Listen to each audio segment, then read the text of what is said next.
Transforming quadratic functions. So we looked at in the previous lesson what happens when you multiply by a, and if a is greater than 1, then that means it's going to stretch it vertically, make it skinnier. If a is less than 1, but greater than 0, so a fraction less than 1, then it compresses it vertically, which makes it wider. And then if you multiply by negative, this goes back to when we learned about doing a reflection. It flips it over the x-axis. It does a reflection. So what happens when we do this, okay? And you can't see this on the video, but you need to envision me doing this again. When it's with the x, it's not what you think. When it's not with the x, it is what you think. So when it's with the x, it does the opposite of what you would think it would do. And that's movement left and right. When it's not with the x, it does do what you think it would do, and that's movement up or down.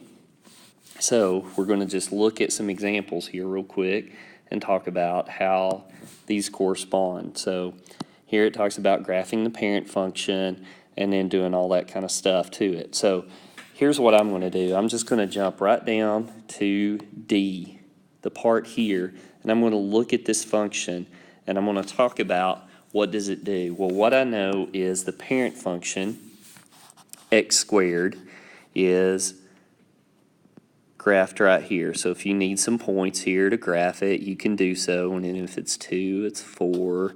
If it's -2, it's 4. And then if it's 3, it would be 9. So I go up to 9. And then if it's -3 squared would also be 9. And then here's my curve. So that's my parent function, y equals x squared. So what does this do right here? Okay, so when it's with the x, it's not what you think. So -3, you would think, okay, that's going to move it to the left 3, but actually what it does is it moves it to the right 3. So wherever my vertex initially was for the parent function, which was here at 0, I'm now going to move it right 3. So it would be here. What's the +1 do? That's not with the x, so envision shaking your head up and down. So it is what you think, so that means move it up 1. So my new vertex now is at the point 3, 1. There's my new vertex.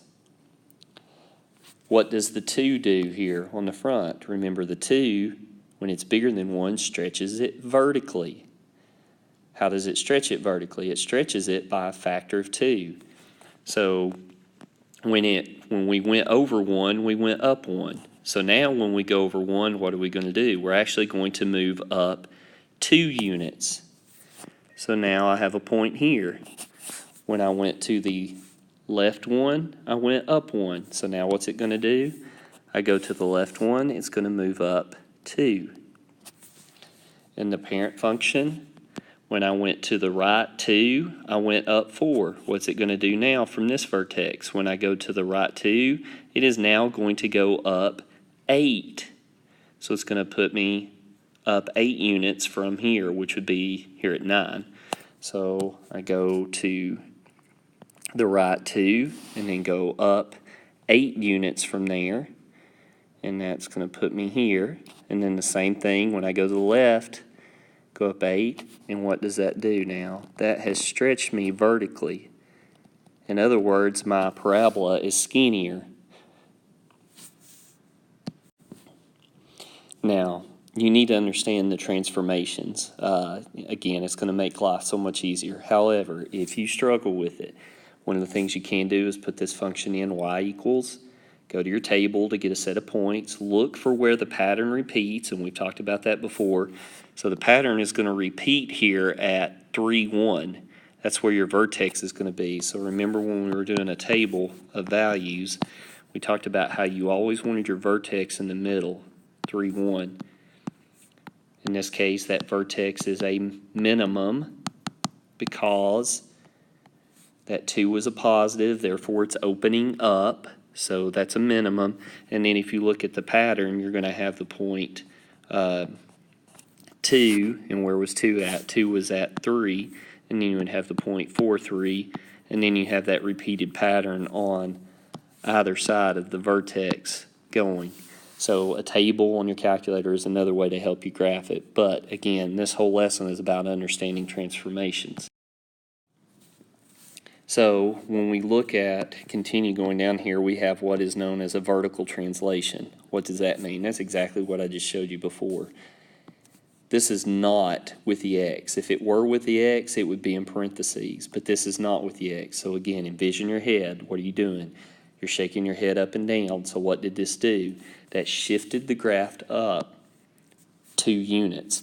So here is the value for the original points. The vertex was at 0, 0. The vertex for this function now is at 0, 2. Why? Because it moved it up 2 units. So what did it do to all the other values? It shifted them up 2 units. And that's why understanding transformation is so important. My A is still positive, therefore it's opening up, which means it has a minimum. The minimum now is just not at 0, but it's now at 2 because it shifted up 2. So here's another example, and you could do this one on your own if you wanted to. I'm not going to, but let's just talk about what's the minus 5 do? Well, it shifts it down. So again, you could fill in the values for the table here for the parent function. What's this one going to be? Well, if this was at 0, 0 for the parent, this now has shifted it down 5, so this would be at 0, negative 5. My A is still positive, so it is still going to open up, but it is now going to start down here, so my minimum value is at negative 5 now. So these reflection questions, how do the values in the table compare with the values in the table for the parent function? We just talked about that. The plus 2, what did it do to all the y values? It moved them up 2. It increased them by 2 because it was a shift up 2. What does the minus 5 do? It decreases all the values by 5.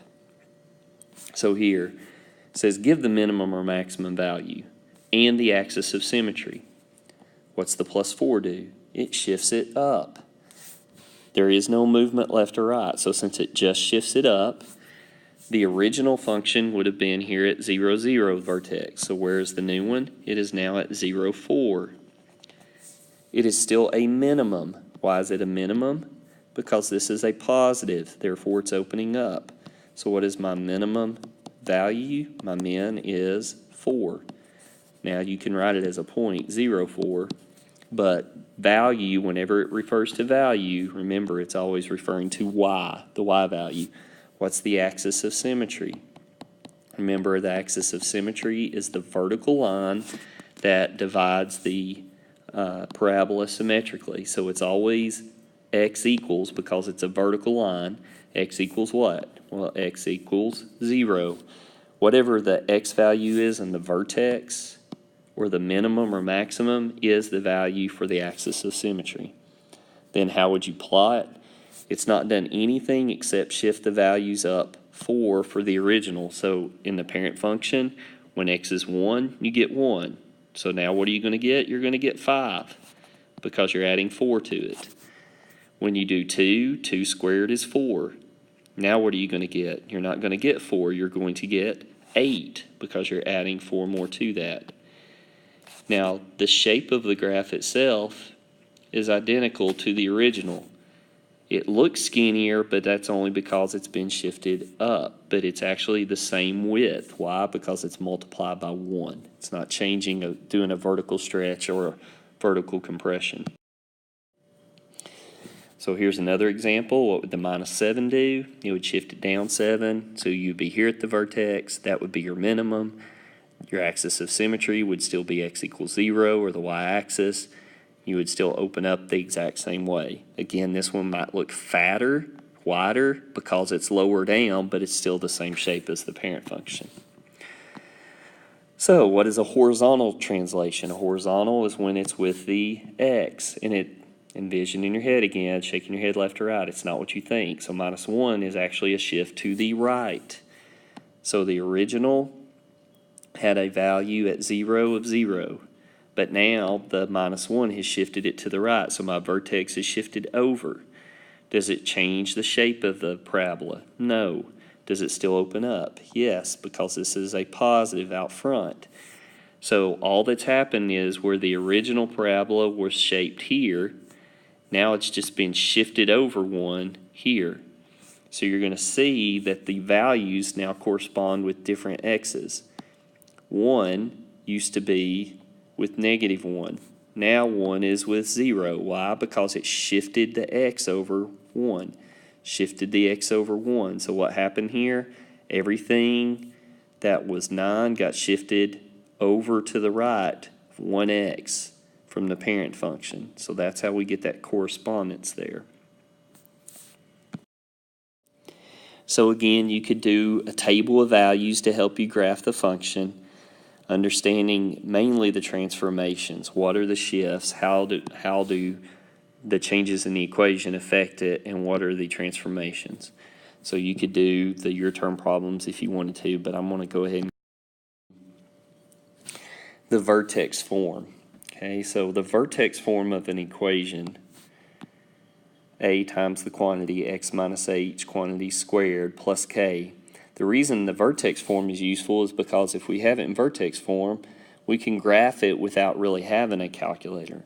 We understand what the transformation does. What does the plus 1 with the x do here? Shifts it to the left 1. What does the minus 2 do? It shifts it down 2. So where's my new vertex? My new vertex would be to the left 1 and down 2. So it's at -1, -2. There's my new vertex. Then, what does the -3? The negative is going to make it open downward, which is why you have this offset graph here. Everything is going into the negatives. What does the 3 do? It stretches it vertically. So you look at the values here. Again, you're always looking on the table where there's a repeated pattern. So at -1, you get -2, and then you got -5, -5, -14, -14. So you can plot those points on the graph. So you got -2, -5 here. Then you've got 0, -5. Then you've got -3, -14.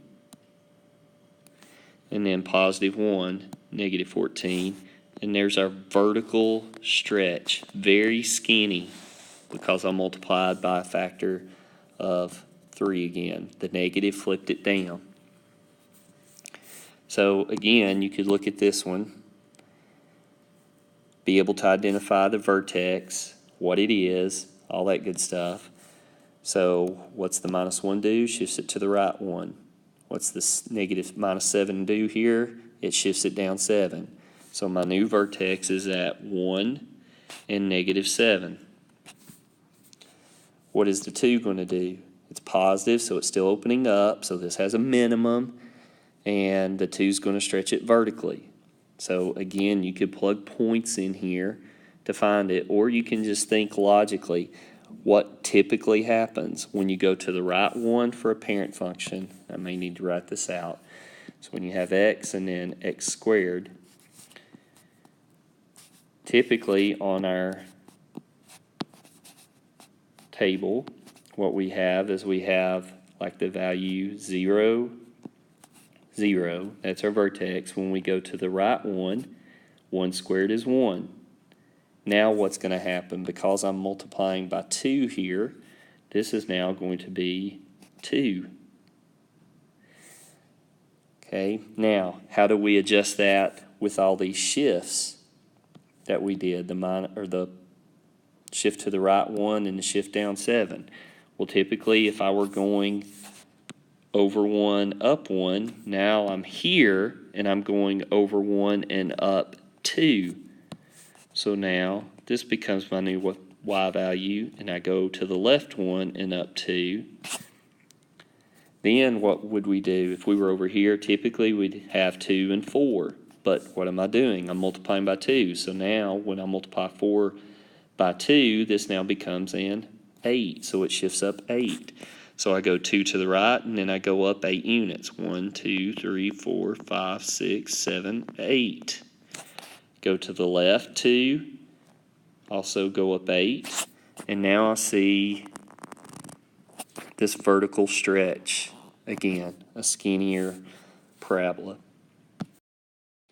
So again, here's some examples. You can fill out the table, and the tables are very useful in helping you plot points, but again, understanding this whole concept of transformations is vital. What's this going to do? The -2, that's going to move it to the right 2 and up 4. What's the negative going to do? It's going to reflect it downward. It's still a 1, so it's going to maintain its same shape, but now it's a maximum instead of a minimum. It does change your axis of symmetry since you shifted. So when you shift over to the right 2 and up 4, my axis of symmetry now is x equals 2, not x equals 0, because my vertex got moved over. What's this one going to do? The +3 is going to shift it to the left 3. The -1 is going to shift it down 1. So this is my new vertex. There's my 2, which means it's still going to open up. So this is going to go up, but it's now going to be stretched vertically, so it's going to be skinnier. This is now a minimum. My axis of symmetry now is at -3 because that was the shift left or right. Because remember, your axis of symmetry is always an equation x equals. Well, what did my x do here? It went to the left 3, which means it's at -3. So again, understanding these principles of transformations is key. So for 19.2, you are going to do on page 910, numbers 1 through 21 odd, 1 through 21 odd, number 22, and number 25.